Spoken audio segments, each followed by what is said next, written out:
Guys, हम लोग part 4 के साथ रेडी हैं। तो आज मैं आप लोग को इन्फ्लेशन एंड इंडेक्स नंबर बताने वाला हूँ। Inflation is describe as the situation characterized by the sustainable increase in the general level price. जैसे मैंने आपको बताया था, इसमें एक झटके में प्राइस नहीं होता है, धीरे धीरे प्राइस होता है, इंक्रीज करता है, उसी को हम लोग बोलते हैं इन्फ्लेशन। इसके पहले वाले वीडियो में मैंने उसको अच्छे से बता दिया था। अब देखिए, index number of agriculture product हमारे पास हमारे 4 तरीके के हैं। Agriculture product index number, Sensex, human development index और प्रोड्यूसर प्राइस इंडेक्स। सबसे पहले हम पढ़ते हैं index number of agriculture production. It is the weighted average of quantity रिलेबल। It provides a related recorder of the performance of the agriculture sector. Its base period is the triennium, मतलब 3 year नहीं बोला हूँ, year बोला हूँ। इन 2007-8, ठीक, इन 2020 to 21 the index, कहाँ गया आपका index number of agriculture produce was 154.1। ये क्या कह रहा है? इसका सबसे आसान, पहले इसका मतलब समझते हैं कि इसका मतलब क्या है। इसका मतलब यही है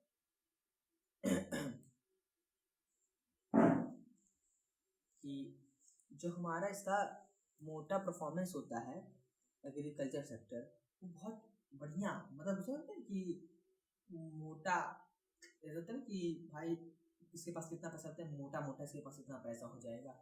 मोटा मोटा कहने का मतलब यही कि लार्ज मतलब उसका लार्ज नंबर, जो परफॉर्मेंस एग्रीकल्चर को लार्ज है।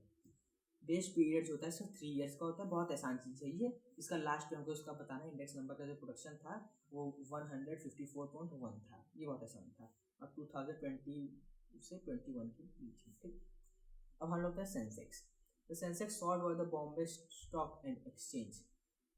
सब्सटेटिव index is the market capitalized weighted index 36। इसमें देखिए 30 स्टॉक्स होते हैं। अब आप लोग स्टॉक्स मार्केट जानते होंगे, जिससे बहुत सारे बड़े बड़े बिजनेसमैन के कंपनीज के शेयर्स होते हैं। वो क्या करते हैं, उन शेयर्स को बेच सकते हैं, या फिर कोई आदमी बेच के खरीद सकता है, या फिर दूसरे से बेच सकता है, फिर वहाँ से तुरंत मिलता है, और इसी से उन लोग का बिजनेस होता है, इसी से उनको पैसा मिलता है। वो अपना बिजनेस अपना करते रहते हैं, कंपनी बढ़ती है आगे, और जो लोग खरीदे रहते हैं वो भी ऐसे आगे जाते रहते हैं।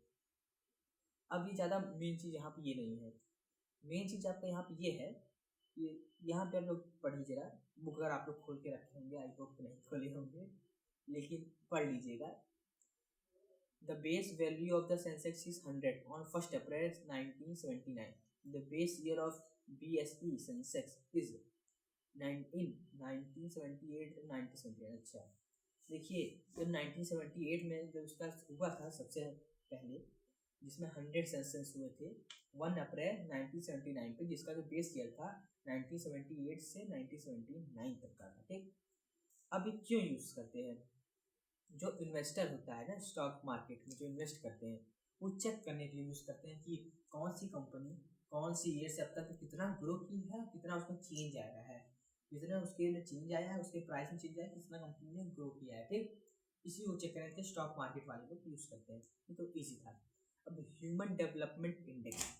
The human development index is the index combination normalize measure of the life expectancy. देखिए, इसमें क्या होता है, किसी जगह का, वहाँ का एजुकेशन, वहाँ पे एजुकेशन में होने वाले जो वो होते हैं, क्या बोलते हैं, एजुकेशन को प्रमोट करने के लिए जो जो वहाँ सर्विस दी जाती है, जैसे स्कूल, वहाँ की स्कूल में कितना खर्चा आता है, स्कूल में बच्चे कितने पढ़ाई लिखाई करते हैं, कितने लोग इस पूरे कंट्री में स्कूल जा रहे हैं, हॉस्पिटल, आपका वहाँ पे हॉस्पिटलिटी, और वहाँ पे जो होटल सर्विस है, ऐसे जितने भी वहाँ सर्विस होते हैं, कितने लोग मर रहे हैं, कितने लोग जिंदा हैं, जितना भी चीज़ है वगैरह वगैरह, पूरे कंट्री का, पूरे स्टेट का, उसका यूज़ जो है यहाँ किया जाता है डेवलपमेंट में, ह्यूमन डेवलपमेंट इंडेक्स में। इससे उस जगह का, उस कंट्री का ओवरऑल डेवलपमेंट कितना हुआ है वो पता करते हैं, पता चलता है कि ओवरऑल डेवलपमेंट कितना हुआ है। इससे हमारी जो कंट्री होती है उसके GDP में ग्रोथ होता है, ठीक। ज़्यादा मेन चीज़ नहीं था, मेन चीज़ इसके आगे वाला है। तो अब हम लोग क्या करते हैं, हाँ, तो थोड़ा प्रॉब्लम हो गई थी हमारे इन्वायरमेंट में, तो उसको सही किया गया, वापस आप लोग से मीटिंग सेट किए गए। चलिए, the base basic use of HDI rank countries in level of human development. देखिए जो पूरा वर्ल्ड होता है ना, वहाँ पे एक लेवल होता है ह्यूमन डेवलपमेंट का। वहाँ पे सारी कंट्री को कैसे लेवल किया जाए, कौन कितना ऊपर है कौन कितना नीचे है, उसके लिए हम इसका यूज़ करते हैं। जिसका जितना अच्छा उसको ऊपर, जितना खराब अच्छी चीज़ में अच्छा, और खराब चीज़ में नीचे होना चाहिए। समझ रहे होंगे आप लोग। अब आते हैं प्रोड्यूसर प्राइस इंडेक्स। इसमें जो प्रोड्यूसर होता है, जो बनाता है सामान, उस जो एवरेज चेंज होता है उसके सेलिंग प्राइस में, उसके कॉस्ट में, तो वो क्या करता है, कंपेयर करता है इससे कि मुझे कितना मुनाफा हो रहा है, कितना नुकसान हो रहा है। इसी कारण क्या होता है ना, उसकी जो एरिया होती है इंडस्ट्रीज की, उससे ये नापता है कि जैसे कि मेरी इतनी एरिया है, इतने एरिया पे इतना प्रॉफिट हुआ है। अगर मेरी एरिया इसकी डबल होगी, क्या मुझे इतना ही प्रॉफिट होगा कि कम होगा। मतलब पूरा इस तरीके से प्रोड्यूसर के लिए यूज़ किया था, इसलिए उसको मान लीजिए आप लोग प्रोड्यूसर के लिए। वो कंपेयर करता है अपनी और मतलब किसी और कंपनीज की कि अच्छा वो आए थे, हम लोग वहाँ पे कंपनी स्टार्ट किए थे इस जगह पे, उनके लिए इतना ये सब हुआ। तो ऐसे करके वो तैयारी करते हैं कि अच्छा अगर मैं यहाँ पर लाऊँ तो मुझे क्या होगा। ठीक, अब आते हैं यूज़ ऑफ इंडेक्स नंबर कि भाई इसका यूज़ क्या था। तो देखिए तो मेन चीज़ है, ऊपर लेते हैं। In the world MM Blair index number are the signs since and the guide post of along the business highway that indicates the businessman how he should drive or manage his effect। इनका कहने का ये मतलब है कि जो businessman होता है उसके लिए जो इंडेक्स नंबर होता है वो सबसे मेन चीज़ होता है कि वो कैसे अपना बिजनेस चलाएगा और कैसे उसके बिजनेस को बढ़ाएगा। मतलब अपने बिजनेस की ग्रोथ कैसे करेगा, उसका लाइफ स्पैन कितना बड़ा होगा, कैसा होगा और कैसे वो रन करेगा, उसको सब कुछ यही जो करता है ये करता है। तो हेल्प ऑफ पॉलिसी फॉर्मेशन, सबको पता है कि इंडेक्स नंबर से पॉलिसी बनती है।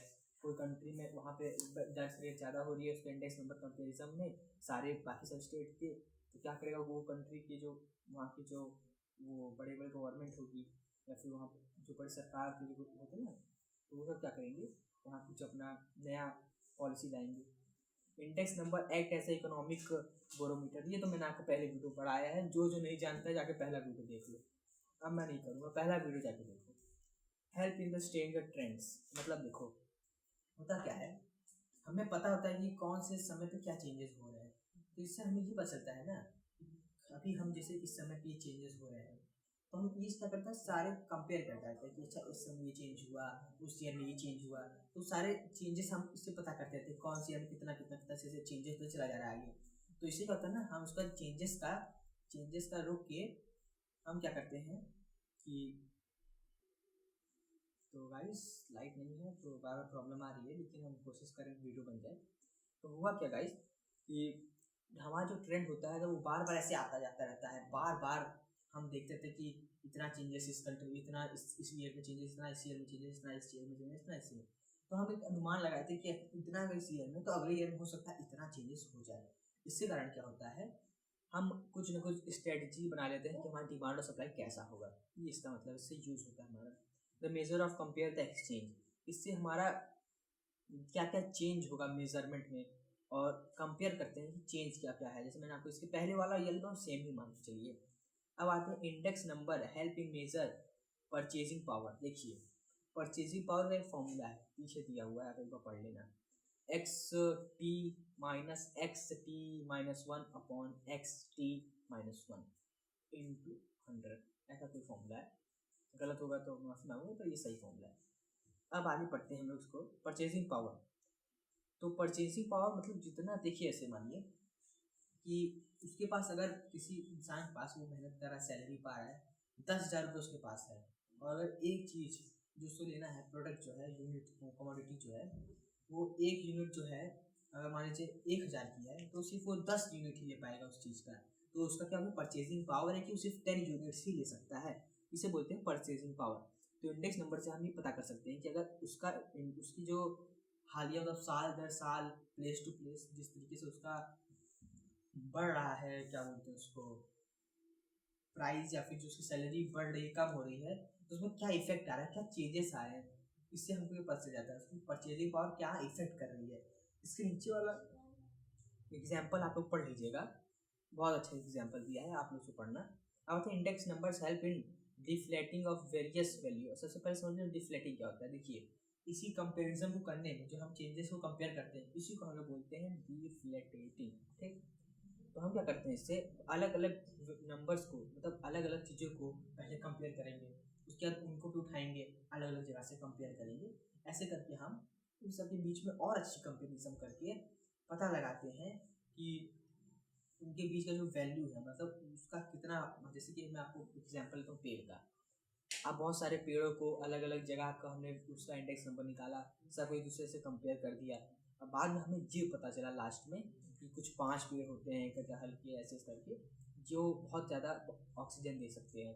तो बाद में हमने उनको जो है बाद में उसकी वैल्यू बढ़ाई, ये जो पेड़ है बहुत इंपॉर्टेंट है हमारे लिए, तो उसको काटना मना कर दिया, उसके लिए पॉलिसी ज़्यादा बना दी, उसकी वैल्यू बढ़ गई। तो ऐसे करके इंडेक्स नंबर वैल्यू बढ़ा देता है किसी चीज़ का अपने इंडेक्स नंबर फॉर्मूले की हेल्प से। ठीक, वेरियस फॉर्मूले की हेल्प से, वेरियस चेंजेस की हेल्प से। अब आते हैं लिमिटेशन ऑफ इंडेक्स नंबर। इसमें लिमिट क्या है, मतलब इसके क्या, इसके डिमेरिट्स मान के चलिए आप लोग, इसके लिए क्या है जो ये नहीं कर सकता। Lack of perfect accuracy. देखिए गाइस, होता क्या है ना कि हम इसमें सैम्पलिंग करते हैं, हम लोग उनमें सबको नहीं, सारे यूनिट्स को नहीं लेते हैं, कुछ कुछ यूनिट्स को लेते हैं और फिर उसमें से निकाल के हम बना लेते हैं। तो हमने सब यूनिट की बात नहीं की, तो जिसकी यूनिट की बात नहीं की हम उसके बारे में कुछ जानते ही नहीं, तो हम कैसे बता सकते हैं कि यहाँ पे ऐसा होगा। Different between purpose and method of construction, उसका हम दूसरे मेथड से कर रहे हैं तो उसका पर्पस दूसरा हो, तो हमारा ही गलत हो सकता है। Provide relative changes only. देखिए गाइस, ये सिर्फ रिलेटिव चेंजेस बता सकता है, ये वहाँ का ट्रू चीज़ नहीं बताएगा, ये अप्रॉक्सीमेटली बताएगा, मतलब अप्रॉक्स कितना है सिर्फ उतना बताया जाता है और हर इंडिविजुअल पे अप्लाई नहीं होता है, इसलिए इसका रिलेटिव चेंजेस बस होते हैं। मैनिपुलेटेड पॉसिबल, भाई अगर कोई भी मैनिपुलेट कर देगा, जैसे तुमने 2020 या 2023-24 लिया, बाद में कोई आया धीरे से 1 यूनिट का बेस ये बदल दिया, आपका पूरा गलत हो गया, मैनिपुलेट हो सकता है। Ignorance quality changes. देखिए कह रहा है क्वालिटी चेंजेस को इग्नोर किया जाता है। आपने इसमें निकाला जितने भी न्यूमेरिकल चीज़ आपको मिला आपने निकाला, लेकिन हो सकता है किसी ऐसा चीज़ हो जिसका वेट ज़्यादा हो, जिसकी वैल्यू ज़्यादा हो, आपको पता ही नहीं कि उसकी वैल्यू ज़्यादा, आप उसके प्राइस के हिसाब से चले गए, तो इसमें क्वांटिटी जो है दिक्कत करती है। आई होप आपको इतना समझ में आया हो। ये वाला चैप्टर मैं यहीं समाप्त करता हूँ। Thank you.